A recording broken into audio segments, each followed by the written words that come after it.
ಎಲ್ಲರಿಗೂ ನಮಸ್ಕಾರಗಳು. ಮತ್ತೊಮ್ಮೆ ಕೃಷಿ ಸಹ್ಯಾದ್ರಿ ಚಾನೆಲ್ಗೆ ಸ್ವಾಗತ.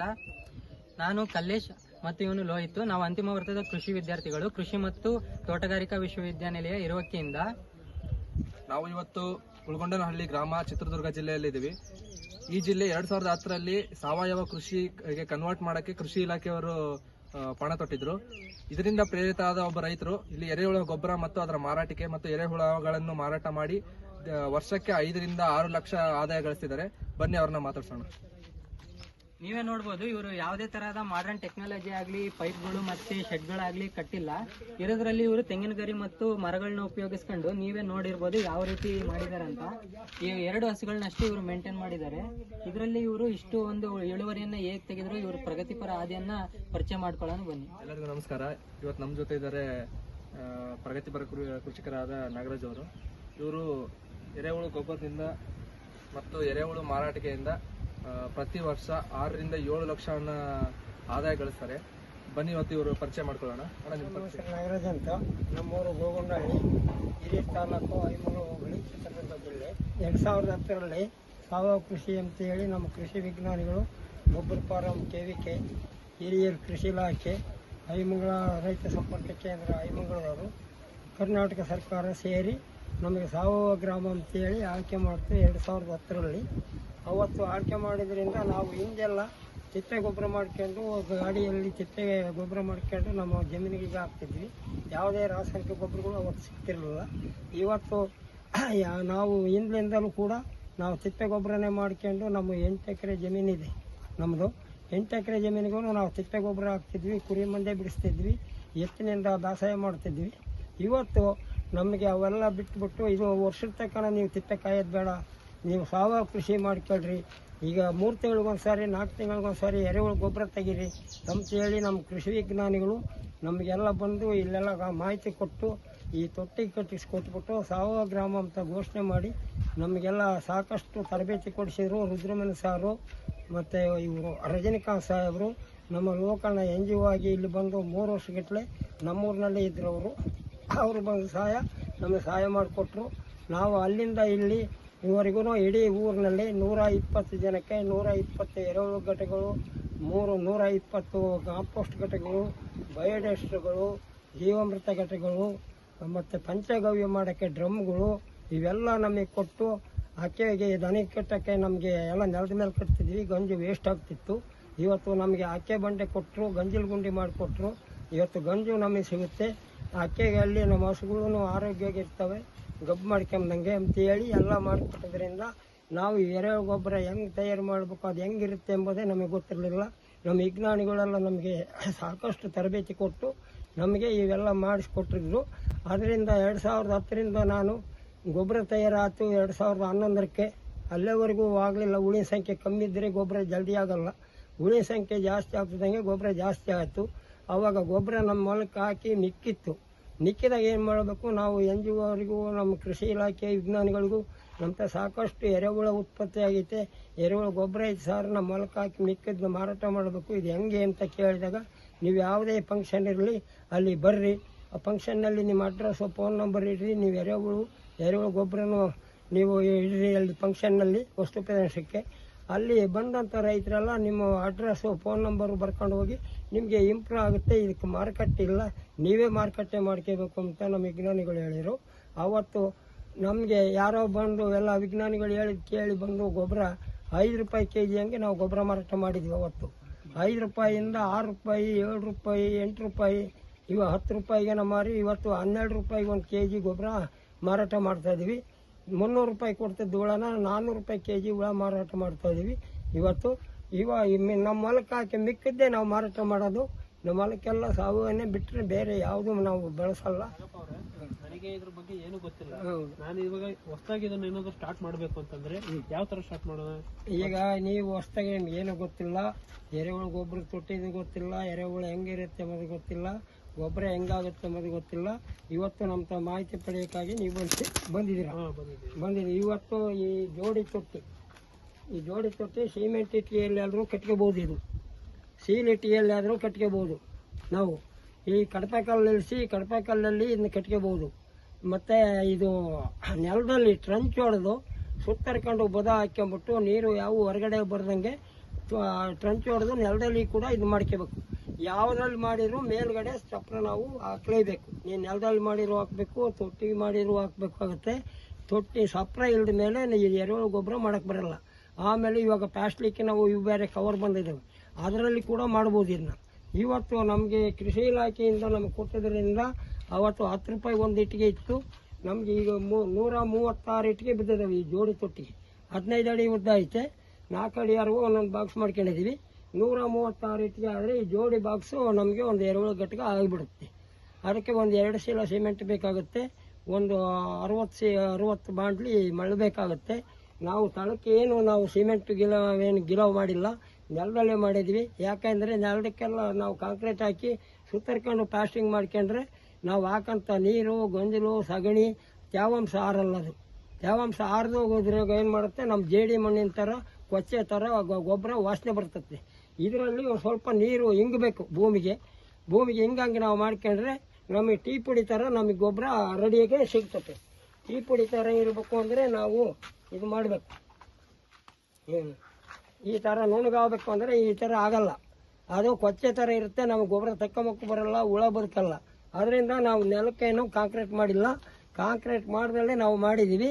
ಇದನ್ನ ಈ ಥರ ತೊಟ್ಟಿ ಕೆಟ್ಕೊಳ್ರಿ, ಕಾಂಕ್ರೀಟ್ ಏನು ಮಾಡೋದು ಬೇಕಾಗಿಲ್ಲ. ಆಮೇಲೆ ನಮ್ಗೆ ತೊಟ್ಟಿ ರೆಡಿ ಆಯ್ತು ಅಂದರೆ ಅದಕ್ಕೆ ಕ್ಯೂರಿಂಗ್ ಮಾಡೋದೇನು ಬೇಕಾಗಲ್ಲ. ನೀವು ಮಾರನೇ ದಿನವೇ ನಮಗೆ ನಮ್ಮ ದನ ಕರಚಿನ ಕಂದ್ರ ಕಡ್ಡಿಗಳು ಇಂಥವು ನಮ್ಗೆ ಯಾವ ಕಷ್ಟ ವಸ್ತು ಸಿಗುತ್ತೋ ಅದನ್ನೆಲ್ಲ ತಳಭಾಗ ತುಂಬಿಡ್ರಿ. ತಳಭಾಗ ತುಂಬಿ ಮೇಲ್ಗಡೆ ನೀರು ಹಾಕ್ರಿ, ಆ ತೇವಾಂಶ ಆಗತ್ತಕನ. ಆಮೇಲೆ ಈ ಸಗಣಿ ಕಲಿಸ್ಕೊಂಬಿಟ್ಟು ಎಲ್ಲ ಭಾಗಕ್ಕೂ ಬೀಳಂಗೆ ಸಗಣಿ ಕದ್ರಿ ಒಯ್ಬೇಕು. ಸಗಣಿ ಕದ್ರಿ ಒಯ್ದು ನಾವು ಏನು ಮಾಡ್ತೀವಿ, ತೊಟ್ಟಿ ತುಂಬ ತುಂಬಿರ್ತೀವಿ. ಆ ತೊಟ್ಟಿ ತುಂಬ ತುಂಬಿಬಿಟ್ಟೈತೆ ನಮ್ಮ ತೊಟ್ಟಿ ಅಂದರೆ ನಾವೇನು ಅದು ಉಪಯೋಗ ಆಗಲ್ಲ.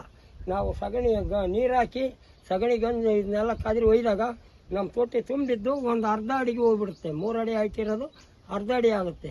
ಆವಾಗ ಇನ್ನೊಂದು ಲೇಯರ್ ನಾವು ತುಂಬಬೇಕು. ನಮ್ಗೆ ಯಾವ ವಸ್ತು ಸಿಗುತ್ತೆ, ಬರೀ ಕಂದ್ರ ಕಡ್ಡಿ ಬೇಡ, ಎಕ್ಕೆ ಸೊಪ್ಪು ಸಿಕ್ಕಿರು ಹಾಕ್ಬೋದು, ತಂಕೆ ಸೊಪ್ಪು ಹಾಕ್ಬೋದು, ಮಳಗು ಸೊಪ್ಪು ಹಾಕ್ಬೋದು. ಮತ್ತು ನಾವು ಅಡಿಕೆ ಗರಿ, ಅಡಿಕೆ ಪಟ್ಟೆ, ಬಾಳೆಕಂದು, ಬಾಳೆನಾರು ಇದೆಲ್ಲನೂ ಅರ್ಧ ಅಡಿ ಪೀಸ್ ಮಾಡಿ ಒಂದು ಲೇಯರ್ ತುಂಬಬೇಕು. ಮೇಲ್ಗಡೆ ನೀರು ಹಾಕಬೇಕು, ಸಗಣಿ ಕದರಿ ಒಯ್ತಿರ್ಬೇಕು. ಅದು ಒಂದು 20-25 ದಿನ ಬತ್ತಿಗೆ ನಾವು ತೊಟ್ಟಿ ತುಂಬ ಮಾಡ್ಕೋಬೇಕು. ತುಂಬ ಮಾಡ್ಕೊಂಡಾಗ ಏನು ಮಾಡುತ್ತೆ, ಆ ತೊಟ್ಟಿ ಹೀಟಾಗುತ್ತೆ. ತೊಟ್ಟಿ ಯಾಕೆ ಹೀಟಾಗುತ್ತೆ ಅಂದರೆ ಒಂದು ಜಾಗದಲ್ಲಿ ನೆಂದಿರುತ್ತೆ, ಒಂದು ಜಾಗದಲ್ಲಿ ನೆನೆಯಲ್ಲ. ಪೂರ ನೆಂದಿತ್ತು ಅಂದರೆ ಅಲ್ಲಿ ತೊಟ್ಟಿ ಹೀಟಾಗಲ್ಲ. ಒಂದು ಜಾಗದಾಗೆ ಒಣಗಲೈತೆ ಅಂದರೆ ತೊಟ್ಟಿ ಹೀಟಾಗುತ್ತೆ. ಹೀಟಾದಾಗ ಏನು ಮಾಡಬೇಕು, ನಾವು ಈ ಥರ ಹಿಂಗೆ ಅರ್ಗ್ ಮಾಡಬೇಕು. ಹಿಂಗೆ ಅಲ್ಲಂತ ಹಿಂಗೆ ಅರ್ಗ್ ಮಾಡಿದಾಗ ಅವೇ ಬೆಂಕಿ ಥರ ಹೊಗೆ ಬಂದಾಗ ಬರ್ತದೆ. ಆ ಹೊಗೆ ಮೇಲ್ಗಡೆ ಹೋಗುತ್ತೆ. ಮೇಲ್ಗಡೆ ಹೋದಾಗ ನಾವು ತೊಟ್ಟಿಯಲ್ಲಿ ಕೈ ಇಟ್ಬೇಕು. ಬೇರೆ ದಿನ ಬಿಟ್ಟು, ಒಂದಿನ ಬಿಟ್ಟು ತಿರುಗಿ ದಿನ ಅವತ್ತು ಈಟಿತ್ತು ಅಂದರೆ ತಳಭಾಗಗಳ ಮೇಲಕ್ಕೆ ಮೇಗಳು ಕೆಳಕ್ಕೆ ಹೋಗಂಗೆ ಒಂದು ಸಾರಿ ತಿರುವಾಕ್ಬೇಕಾಗತ್ತೆ. ತೊಟ್ಟಿ ಈಟು ಹೋಗದಿದ್ರಿ, ಈಟು ಹೋತು ಅಂದರೆ ನಾವು ಹುಳ ಬಿಡ್ಬೋದು. ಯಾವಾಗ ಬಿಡ್ಬೋದು ಅಂದರೆ ನಮಗೆಲ್ಲ ಈ ಥರ ಮೆತ್ತಗಾಗಿರ್ಬೇಕು. ಅದು ನಾವು ಹಾಕಿದ್ದೆಲ್ಲ ಈ ಥರ ಮೆತ್ತಗೆ ಕಾಣಬೇಕು. ಈ ಥರ ಮೆತ್ತಗಿದ್ರೆ ಮಾತ್ರ ಆ ಹುಳ ತಿನ್ನುತ್ತೆ. ಗಟ್ಟಿ ಆಗೈತೆ ಅಂದರೆ ಆ ಹುಳ ಮೇಯಲ್ಲ.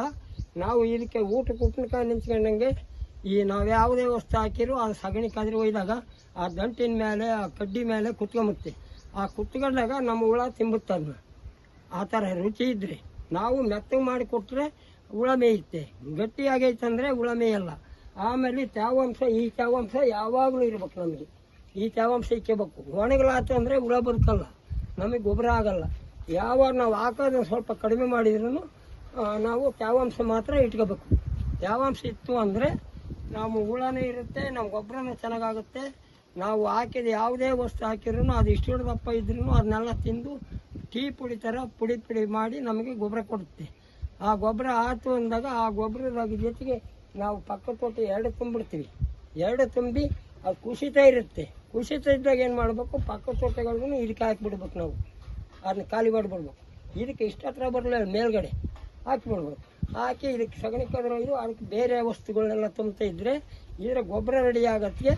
ಅದಕ್ಕೆ ಹುಳ ಮಧ್ಯದಾಗೆ ನಾವು ಕಂಡಿ ಬಿಟ್ಟಿರ್ತೀವಲ್ಲ, ಆ ಕಂಡಿಯಿಂದ ಆ ಕಡೆ ಹೋಗಿ ಮೇಯ್ತಿರ್ತಾನೆ. ಆವಾಗ ನಾವೇನು ಮಾಡ್ತೀವಿ, ನಾವು ಗೊಬ್ಬರ ರೆಡಿ ಆಯ್ತು ತಗೋಬೇಕು ಅಂದ್ರೆ ಹುಳ ಇರುತ್ತೆ. ಒಂದು 3% ಹುಳ ತಗೋಬೇಕು ಅಂದರೆ ಮೇಲ್ಗಡೆ ನಾವೆಲ್ಲ ಸಗಣಿ ಆಡಬೇಕು. ಅದ್ರ ಮೇಲ್ಗಡೆ ನೀರು ಹಾಕಬೇಕು. ನೀರು ಹಾಕಿ ನಾವು ಬಿಟ್ಟರೆ ಒಂದು 3 ರಿಂದ 4 ದಿನಕ್ಕೆ ಆ ಸಗಣಿ ಹುಳಕ್ಕೆ ಕೆಳಗಿರೋ ಹುಳೆಲ್ಲ ವಾಸನೆಗೆ ಬಂದ್ಬಿಡುತ್ತೆ. ಆ ಮೇಗಳು ಸಗಣಿನ ತೆಗೆದು ನಾವು ಪಕ್ಕದಾಗ ತುಂಬಿರ್ತೀವಲ್ಲ ತೊಟ್ಟಿಗೆ ಹಾಕಿಬಿಡ್ಬೇಕು. ತೊಟ್ಟಿಗೆ ಹಾಕಿದಾಗ ಅದೇನು ಮಾಡುತ್ತೆ ಆ ಕಡೆ ಕೂಟ ಬೆಳಕಿರುತ್ತೆ. ಇದನ್ನು ನಾವೇನು ಮಾಡ್ತೀವಿ, ಗೊಬ್ಬರ ತೆಗಿಲೇಬೇಕು ಅಂದಾಗ ಒಂದೊಂದು ಸಣ್ಣದ ಕಡ್ಡಿ ಇರ್ತಾರೆ. ನಾವು ಒಂದು ಕಡೆಯಿಂದ ಎಳ್ಳು ಹಾಕ್ಕೊಂಡು ಆ ಕಡ್ಡಿ ಅದು ಹಾಕ್ಕೊಂಡು ನಮ್ಮ ಹೊಲ್ದಾಗೆ ಜಾಗ ಇದ್ದರೆ ಹೋಗಿ ನಮ್ಮ ಹೊಲಕ್ಕೆ ಹಾಕ್ಬಿಡ್ಬೋದು. ಇಲ್ಲ ನಾವು ಮಾರಾಟ ಮಾಡ್ತಾಯಿದ್ರೆ ಮಾರಾಟ ಮಾಡ್ಬೋದು. ನಮ್ಮ ಹೊಲಕ್ಕೆ ಏನು ಇನ್ನೂ ಸದ್ಯಕ್ಕೆ ಹಾಕಲ್ಲ ಅಂದರೆ ಒಂದು ನೆಳ್ಳಿರೋ ಜಾಗದಲ್ಲಿ ಆ ಗೊಬ್ಬರ ರಾಶಿಗೆ ಹಾಕ್ಕೊಂಡು ಅದಕ್ಕೆ ಮೇಲ್ಗಡೆ ಗರಿನೋ ಇಲ್ಲ ಒಂದು ಕಾಟ್ಪಲ್ಲನೋ ಮುಚ್ಕೊಂಡಿರ್ಬೇಕಾಗುತ್ತೆ. ಆ ಮುಚ್ಕೊಂಡಿದ್ದಾಗ ಏನು ಮಾಡುತ್ತೆ, ಅದು ಒಣಗಲಾದಾಗ ಅದಕ್ಕೂ ಆ ಗೊಬ್ಬರಕ್ಕೂ ನಾವು ನೀರು ಹಾಕ್ಕೊಂತ ಇರಬೇಕು. ಈ ಗೊಬ್ಬರದಲ್ಲಿ ಚಾವಂಶ ಇರಬೇಕು, ನಮ್ಮ ಜಮೀನಲ್ಲೂ ಚಾವಂಶ ಇರಬೇಕು. ಇವು ಗೊಬ್ಬರ ನಾವು ಹೊಲಕ್ಕೆ ಹಾಕ್ಬೇಕಾದ್ರೆ ಆ ಥರ ಇದ್ದರೆ ಮಾತ್ರ ಇದು ಭೂಮಿಗೆ ಚೆನ್ನಾಗಿ ಸೇರ್ಕೊಂಬುತ್ತೆ. ಇದು ಏನಂದ್ರೆ ನಮ್ಮ ತಿಪ್ಪೆ ಗೊಬ್ಬರದಂಗೆ ಒಂದು ವರ್ಷ ಹಾಕಿದ್ರೆ ತಿರುಗಿ ವರ್ಷ ನಾವು ಪವರ್ ಕೊಡುತ್ತೆ. ಇದು ಹಿಂದೆಗಡೆಯಲ್ಲೇ ಪವರ್ ಕೊಡ್ತಿರುತ್ತೆ ಎರೆಹುಳು ಗೊಬ್ಬರ. ಈ ಎಡೆ ಗೊಬ್ಬರ ನೀವು ಮಾಡ್ತಿದ್ರಲ್ಲ, ಇದು ಎಷ್ಟು ತಿಂಗಳಿಗೆ ಆಗುತ್ತಂತ ಗೊಬ್ಬರ? ಇದು ನಾವು ದಪ್ಪ ಕಡ್ಡಿಗಳು ಹಾಕಿದ್ರೆ 4 ತಿಂಗಳಾಗುತ್ತೆ. ನಾವು ಕಟಾವು ಮಿಷನಲ್ಲಿ ಪುಡಿ ಮಾಡಿ ಹಾಕಿದ್ರೆ 3 ತಿಂಗಳಿಗೆ ನಾವು ಗೊಬ್ಬರ ತೆಗಿಬೋದು, 2.5 ತಿಂಗಳಿಗೆ ತೆಗಿಬೋದು. ಈಗ ನಾವು ದಪ್ಪ ಹಾಕ್ತೀವಲ್ಲ ಅದರಿಂದ ಲೇಟ್ ಆಗುತ್ತೆ. 4 ತಿಂಗಳಿಗೆ ನಮ್ಮ ರೆಡಿಯಾಗಿ ನಮಗೆ ಗೊಬ್ಬರ ಬರ್ತದೆ. ಈ ನೆಟ್ ಹಾಕಿದೀರಾ, ಮತ್ತೆ ಇಲ್ಲಿ ಬಾಟ್ಲಿ ಎಲ್ಲ ಹಿಂಗೆ ಹಾಕಿರಲ್ಲ, ಎದಕ್ಕೆ ಹಾಕಿದಿರ ಅಂತ? ಈಗ ಈ ಬಾಟ್ಲಿ ಈ ಬಲೆ ಏನಕ್ಕೋಸ್ಕರ ಹಾಕಿದೀವಿ ಅಂದ್ರೆ ನಮ್ಗೆ ಮಂಗ್ಸಿ ಕಾಟ, ಮಂಗ್ಸಿ ಬರ್ತತೆ. ಮಂಗ್ಸಿಗಾಗಿ ಇದನ್ನೆಲ್ಲ ಬೆದ್ರ ಹಾಕಿದ್ವಿ.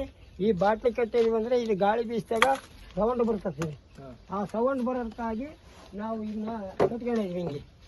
ಇದು ಇನ್ನೇನಕ್ಕೂ ಕಟ್ಕೊಂಡಿಲ್ಲ. ಇದಕ್ಕೆ ಇರುವೆ ಏನು ಮಾಡಲ್ಲ, ಗೊಡ್ಡ ಏನು ಮಾಡಲ್ಲ. ಇದನ್ನ ಇಲಿಗಳು ಬರೋದಿಲ್ಲ, ಹಾವು ಬಂದಿಲ್ಲ ನಮ್ಮ ತಕೆಂದ್ರೂ. ನಮಗೆ ಜಾಸ್ತಿ ಕಾಟ ಅಂದರೆ ಮಂಗ್ಸಿಗೆ ಆಗೇನೆ ಇವು ಡಬ್ಬಗಳು ಇವೆಲ್ಲ ಬೆದರುಗಳೆಲ್ಲ ಕಟ್ಕೊಂಡಿರೋದು ಮಂಗ್ಸಿಗೋಸ್ಕರ. ಆ ಕಟ್ಕೊಂಡ್ರು ಒಂದೊಂದು ಟೈಮ್ನಲ್ಲಿ ಆ ಬೆದರನ್ನು ಆಲೆ ನೋಡ್ಕೊಂಡ್ಬಿಡ್ತಾವೆ. ನೋಡ್ಕೊಂಡು ಅಲ್ಲಿಗೂ ಬಂದು ಕೆದರ್ತಾ ಇರ್ತಾವೆ. ಅದಕ್ಕೋಸ್ಕರ ಈ ಡಬ್ಬಿಗಳು ಈ ಬಲೆಗಳು ಇವು ಹಾಕೊಂಡಿದೀವಿ. ಅದಂದ್ರೆ ಈಗ ನೀವು ಮುಂಗ್ಸಿ ಬಗ್ಗೆ ಹೇಳಿದ್ರಿ, ಮುಂಗ್ಸಿ ಕಾಟ ಬಂದ್ರೆ ಈ ತರ ಸೊಪ್ಪು ಹಾಕ್ಬೇಕಂತ ಹೇಳಿದ್ರಿ. ಈಗ ಇಲ್ಲಿ ಇರುವೆ ಕಾಟ ಆಯ್ತು ಅಂತ ಹೇಳಿದ್ರಿ, ನೀವು ಬೇರೆ ಇಲ್ಲಿ ಹ್ಯಾಂಡ್ ವೆಲ್ ಆತರ ಏನು ಮಾಡಿಲ್ಲ. ಅದ ಮತ್ತೆ ನೀವು ಹೆಂಗೆ? ಈಗ ನಮ್ಮ ವಿಜ್ಞಾನಿಗಳೆಲ್ಲ ಸುತ್ತರ್ಕೊಂಡು ಹ್ಯಾಂಡ್ ಕ್ಯಾಪ್ ಮಾಡ್ಕೊಂಡ್ಬಿಟ್ಟು ಸಿಮೆಂಟ್ ಹಾಕೊಂಡು ಒಂದು ದೋಣಿ ಹೆಂಗ್ ಮಾಡ್ಕೊಂಡ್ಬಿಟ್ಟು ಆ ದೋಣಿಯಲ್ಲಿ ನೀರು ಒಯ್ರಿ, ಆ ನೀರು ಒಯ್ದು ಬಿಟ್ರೆ ನಿಮ್ಮ ತೊಟ್ಟಿ ಒಳಗೆ ಏನು ಹೋಗಲ್ಲ ಅಂತ ನಮ್ಮ ವಿಜ್ಞಾನಿಗಳು ಹೇಳ್ತಾರೆ. ಹೇಳಿದಾಗ ನಾವು ಅದು ಓಟು ಮಾಡೋಕ್ಕಾಗಲ್ಲ ಅಂತ ಹೇಳ್ಬಿಟ್ಟು ನಾವೇನು ಮಾಡ್ತೀವಿ, ಇಲ್ಲ ಇರುವೆ ಬರ್ಬೋದು. ಇರುವೆ ಬಂದರೂ ಅದ್ರ ತೊಟ್ಟಿ ಒಳಗೆ ಹೋದ್ರೆ ಆ ಇರುವೆನು ನಮ್ಮ ಹುಳ ತಿನ್ನಲ್ಲ. ಆದ್ರೂ ನಮ್ಮ ಮನುಷ್ಯರಿಗೆ ಕಚ್ತಾವೆ ಕೆಂಪನ್ನೋ ಸೀಮೆ ಇದ್ರೆ. ಅದಕ್ಕೇನು ಮಾಡ್ತೀವಿ, ನಾವು ಗಂಜಲು ಒಂದೊಂದು ಡಬ್ಬಿ ತಗೊಂಡು ಹಿಂಗೆ ಒಯ್ದು ಬಿಟ್ರೆ ಆಗಲೇ ತಕ್ಷಣ ಸತ್ತು ಬಿಡ್ತಾವೆ ಸೀಮೆ. ಅದಕ್ಕಾಗಿಯೇ ನಾವು ಯಾವುದೇ ನಾವು ತೊಟ್ಟಿಗೆ ಪಕ್ಕದಲ್ಲಿ ಚರಂಡಿ ದೋಣಿ ಮಾಡ್ಕೊಂಡು ನೀರು ನಿಲ್ಸಂಗೆ ಇದೇನು ಮಾಡ್ಕೊಂಡಿರಲಿಲ್ಲ. ನಾವು ಮಾಡ್ಬೇಕಾದ್ರೆ ಅದನ್ನೆಲ್ಲ ಹೇಳಿ ನಮ್ಮ ವಿಜ್ಞಾನಿಗಳು ನಮಗೆ ಮಾಡಿಸ್ಲಿಲ್ಲ. ಈಗ ಎಲ್ಲ ಮಾಡಿಸೋರಿಗೆಲ್ಲ ನಮ್ಮ ವಿಜ್ಞಾನಿಗಳು ಹೇಳ್ತಿರ್ತಾರೆ, ಪಕ್ಕದಲ್ಲೆಲ್ಲ ದೋಣಿ ಹಂಗೆ ಒಳ್ಳೆ ಮಾಡ್ಕೊಂಡು ಅದಕ್ಕೆ ನೀರು ನಿಲ್ಲಿಸ್ಬಿಟ್ರೆ ಇರುವೆ ಅದಕ್ಕೆ ಹೋಗಲ್ಲ, ಆ ಥರ ಮಾಡ್ರಿ ಅಂತ ಹೇಳ್ತಾರೆ. ನೀವು ಹೆಂಗೆ ಇದು ಮಾಡ್ಕೊಂತೀರಾ? ಈ ಗೊಬ್ಬರ ಆಗೈತೆ ಅಂದ್ರೆ ನಮ್ಗೆ ಎಲ್ಲ ಗೊತ್ತಾಗ ಈ ಮೇಲ್ಗಡೆ ಹಳ್ಳ ಪುಡಿ ಆಗಿ ಕಾಣುತ್ತೀವಿ. ಈಗ ನೋಡಿ ನಾವು ಹಾಕಿರೋದ ಈ ಕಡ್ಡಿ ಕಸ ಎಲ್ಲ ತಿಂದು ನಾವು ಕೈಗೆ ಒಂದು ಕಡ್ಡಿ ಕಸ ಸಿಗದಂಗೆ ಇದು ಸಿಗುತ್ತೆ. ಈ ಕಡ್ಡಿ ಪುಡಿ ಮಾಡಿ ಹಾಕಿರ್ತಾರೆ. ನಾವು ಸ್ವಲ್ಪ ಹಿಂಗೆ ಅರ್ಗ ಮಾಡಿಬಿಟ್ರೆ ಕೆಳಗಡೆ ಕಡ್ಡಿ ಐತೆ ಇಲ್ಲ ಹಿಂಗೆ ಕೈ ಇಕ್ಬಿಟ್ರೆ ಕೆಳಗಡೆ ಕಡ್ಡಿ ಸಿಗಲ್ಲ. ಅವಾಗ ಏನು ಮಾಡ್ತೀವಿ, ಈಗ ಗೊಬ್ಬರ ರೆಡಿ ಐತೆ ಅನ್ನೋದು ಗೊತ್ತಾಗುತ್ತೆ. ಹಿಂಗೆ ತೊಗೊಂಡು ನೋಡ್ಬೇಕು. ಈ ಥರದ್ದು ನೋಡ್ಬಿಟ್ರೆ ನಮ್ಗೆ ಗೊಬ್ಬರ ಆಗೈತೆ ಎಂಬುದು ಗೊತ್ತಾಗ್ಬಿಡುತ್ತೆ. ಈ ತೇವಾಂಶ ಯಾವಾಗಲೂ ತೊಟ್ಟಿ ಒಳಗೆ ಇಕ್ಕಬೇಕು. ನಾವು ಗೊಬ್ಬರ ಹೊಲಕ್ಕೆ ಹಾಕೋತಕ್ಕನ ಗೊಬ್ಬರದಾಗ ಈ ತೇವಾಂಶ ಇರಬೇಕು. ಅಲ್ಲಿ ಈಗ ಇಷ್ಟು ಒಳಗೆ ಗೊಬ್ಬರ ಆಗೈತಂದ್ರೆ ಇದ್ರ ಮೇಲೆ ಸಗಣಿನ ತೆಗೆದು ಬೇರೆದ್ರಾಗ ಹಾಕೊಂಡು ಬೇರೆ ಹಾಕ್ಬಿಡ್ತೀವಿ. ಹುಳ ಇರೋದು ಇದು ಹುಳ ಐತೆ ನೋಡ್ರಿ, ಇಲ್ಲಿ ತುಂಬಾ ಹುಳ ಐತೆ ಪದ್ರಗೇನು ನೋಡ್ರಿ, ಪದ್ರನಾಗ ಹುಳನೇ ಇದು. ನಾವೇ ಮಾಡ್ತೀವಿ ಆ ಕಡೆ ಕೊಟ್ಟು ಕೆಸ್ ಬಿಡ್ತೀವಿ. ಇದು ಮೇಲ್ಗಡೆ ತೆಗೆದು ಕೆಳಗಡೆ ಹುಳ ಇರಲ್ಲ. ಇನ್ನೂ ಸ್ವಲ್ಪ ಹುಳ ಐತೆ ನಮಗೆ ಕಂಡ್ರು ಅವು ಮತ್ತೆ ಇನ್ನೊಂದು ಸಾರಿ ಸಗಣಿ ಆಡ್ತೀವಿ. ಮೇಲ್ಗಡೆ ಸಗಣಿ ಆಡಿ ನೀರು ಹಾಕಿಬಿಟ್ರೆ ತಿರ್ಗಿ ಮತ್ತೆ 4 ದಿನಕ್ಕೆ ಹಿಂಗೆಲ್ಲ ಮೇಲ್ಗಡೆ ಬರುತ್ತೆ. ಇನ್ನೊಂದು ಕಾಲು ಭಾಗ ಇರುತ್ತೆ ಅದ್ರಾಗೆ. ನಾವು ಗೊಬ್ಬರ ಎಳ್ಳು ಹಾಕ್ಬೇಕಾದ್ರೆ ಎಲ್ಲಾನ ಕಡ್ಡಿಗೆ ಎಲ್ಲಾನ ಜಾಸ್ತಿ ಕಡ್ಡಿ ಕಸ ಐತೆ ಅಂದರೆ ಅದೇ ಹುಳ ಇರೋದು. ಹಿಂಗೆ ನುಣ್ಣಗಾಗಿರತಕ್ಕ ಹುಳ ಜಾಸ್ತಿ ಇರೋಲ್ಲ. ಆ ಕಡ್ಡಿ ನಾವು ಹಾರ್ಕೋಬೇಕಾದ್ರೆ ಅಲ್ಲಿ ಉಂಡೆ ಸಿಗುತ್ತೆ, ಅವ್ನ ಪಕ್ಕ ತೊಟ್ಟಕ್ಕೆ ಹಾಕ್ಕೊಂತೀವಿ. ಗೊಬ್ಬರ ಎಲ್ಲ ಹಿಂದಕ್ಕೆ ಹಾಕ್ಕೊಂಡು ಆ ಥರ ನಮ್ಗೆ ಹೊಲಕ್ಕೆ ಹಾಕ್ಬೇಕು ಅಂತ ತಾಣಾಗ ಹಾಕ್ಬಿಡ್ತೀವಿ. ಇಲ್ಲ ಹೊಲದ ಜಾಗ ಇಲ್ಲ ಸ್ಟಾಕ್ ಮಾಡ್ಬೇಕಂದ್ರೆ ಆ ಥರ ಸ್ಟಾಕ್ ಮಾಡ್ಕೊಂತೀವಿ. ಇದು ಆದಾಯ ಎಲ್ಲ ಹೆಂಗೆ, ನೀವು ಎಷ್ಟು ಗಳಿಸ್ತೀರಿ ವರ್ಷಕ್ಕೆ? ಆದಾಯ ಎಲ್ಲ ನಮಗೆ ಒಂದು 4 ರಿಂದ 5 ಲಕ್ಷದವರೆಗೂ ನಮಗೆ ಆದಾಯ ಬರುತ್ತೆ. ರೈತರು ಬಂದಂಗೆ ಇದು ಭಾಳ ಜನ ರೈತರು ಬಂದರು ಅಂದರೆ ನಮ್ಗೆ 5ರಿಂದ 6 ಲಕ್ಷ ತನಕ ನಾವು ಹೋಗ್ತಿದ್ವಿ ಒಂದು ವರ್ಷಕ್ಕೆ. ಈಗ ನೀವು ಒಂದ್ ತೊಟ್ಟಿಗೆ 50 ಕ್ವಿಂಟಲ್ ಅಂತ ಹೇಳಿದ್ರಿ. ಈಗ 50 ಕ್ವಿಂಟಲ್ ಅಂದ್ರೆ ಈಗ ನೀವು ಯಾವ ತರ ಇದನ್ನ ಮಾರ್ತೀರಾ? ಇಲ್ಲ ಏನಾದ್ರು ಈಗ ಮಾರೋದು ಏನಾದ್ರು ಇಲ್ಲ ಅಂದ್ರೆ, ಈಗ ಇನ್ನ ಯಾರು ಇಲ್ಲ ಈಗ ತಗೋಣಾರ ಅಂದ್ರೆ ಇದನ್ನ ಹೆಂಗೆ ಸ್ಟೋರ್ ಮಾಡ್ತೀರಾ? ಈಗ ಇದು ಗೊಬ್ಬರ ರೆಡಿಯಾಗಿರೋದು. ಈ ಗೊಬ್ಬರ ನಾವು ಯಾಕೆ ಇಡ್ತಿದ್ವಿ ಅಂದ್ರೆ ಇನ್ನು ಮೊಳಕ ಹಾಕೋಕೆ ಎಲ್ಲ ಬೆಳೆ ಐತೆ, ಮೊಳಕ ಹಾಕ್ಬಿಡ್ತಿದ್ವಿ. ಇದನ್ನ ಮೊಳಕ ಹಾಕಕ್ಕೆ ಹೊಲ್ದ ಬೆಳೆ ಐತೆ. ಕೊಂಡ್ಕೊಂಬರು ಯಾರೇ ಜಲ್ದಿ ಬರ್ದಿದ್ರೆ ಇದನ್ನೇ ಮಾಡಬೇಕು, ನಾವು ಗೊಬ್ಬರ ತೆಗೆದ್ಮೇಲೆ ಹಿಂಗೆ ರಾಸಿಗೆ ಹಾಕಬೇಕಾಗುತ್ತೆ. ರಾಸಿಗೆ ಹಾಕ್ಕೊಂಡು ಮೇಲ್ಗಡೆ ನೀರು ಹಾಕ್ಕೊಂಡಿರ್ಬೇಕು. ಇದು 6 ತಿಂಗಳವರೆಗೂ ನಾವು ತೇವಾಂಶ ಇಟ್ಕೊಂಡ್ರೆ 6ರಿಂದ 7 ತಿಂಗಳ ತನಕ ನಾವು ಸ್ಟಾಕ್ ಮಾಡ್ಕೊಂಡು ಇಟ್ಕೊಂಡ್ರು ಅದು ಪವರ್ ಹೋಗಲ್ಲ. ಪವರ್ ಇದ್ದೇ ಇರುತ್ತೆ. ಅದಕ್ಕೆ ತೇವಾಂಶ ಇಲ್ಲ ಒಣಗೋತು ಅಂದರೆ ಅದು ಪವರ್ ಕಳ್ಕೊಂಬತ್ತೆ. ಅದು ಒಣಗಿಬಿಡಬಾರ್ದು. ಇದು 12 ರೂಪಾಯಿ ಕೆಜಿಗೆ ನಾವು ಕೊಡ್ತಾ ಇದೀವಿ. ಈಗ ಹುಳ ಮಾರಾಟ ಮಾಡ್ತೀವಿ 400 ರೂಪಾಯಿ 1 ಕೆಜಿ. ಅದು ಗೊಬ್ಬರ ಮಿಕ್ಸಿಂಗ್ ಆಗೇ ಇರುತ್ತೆ. ನಾವು ಆ ಥರ ಹುಳ ಮಾರಾಟ ಮಾಡಿ ಈ ಥರ ಇಟ್ಕೊಂಡು ಈ ಗೊಬ್ಬರ ಮಿಕ್ಸ್ ಆಗಿ ನಾವು ಹುಳ ಕೊಡ್ತೀವಿ. ಇದು 400 ರೂಪಾಯಿ ಕೆಜಿ. 1 ಕೆಜಿ ಹುಳ ತಗೊಂಡ್ರೆ 1.5 ಕೆಜಿ ನಾವು ಹುಳಕ್ಕೆ ಲೆಕ್ಕ ಕೊಡ್ತೀವಿ. 1.5 ಕೆಜಿ ತೂಕಕ್ಕೆ 1 ಕೆಜಿ ದುಡ್ಡು ತಗೊಂತೀವಿ ನಾವು. 1.5 ಕೆಜಿ ಕೊಟ್ಟು 1.5 ಕೆಜಿ ಸಗಣಿಗೆ 1 ಕೆಜಿ ಒಳ ಇರ್ತವೆ. ಇನ್ನ ಕಡಿಮೆ ಇರ್ತಾವ ಜಾಸ್ತಿ ಇರ್ತಾವ ಗೊತ್ತಿಲ್ಲ. 1 ಕೆಜಿ ತಗೊಂಬರಿಗೆ 1.5 ಕೆಜಿಗೆ ನಾವು ಕೊಡ್ತಿರ್ತೀವಿ.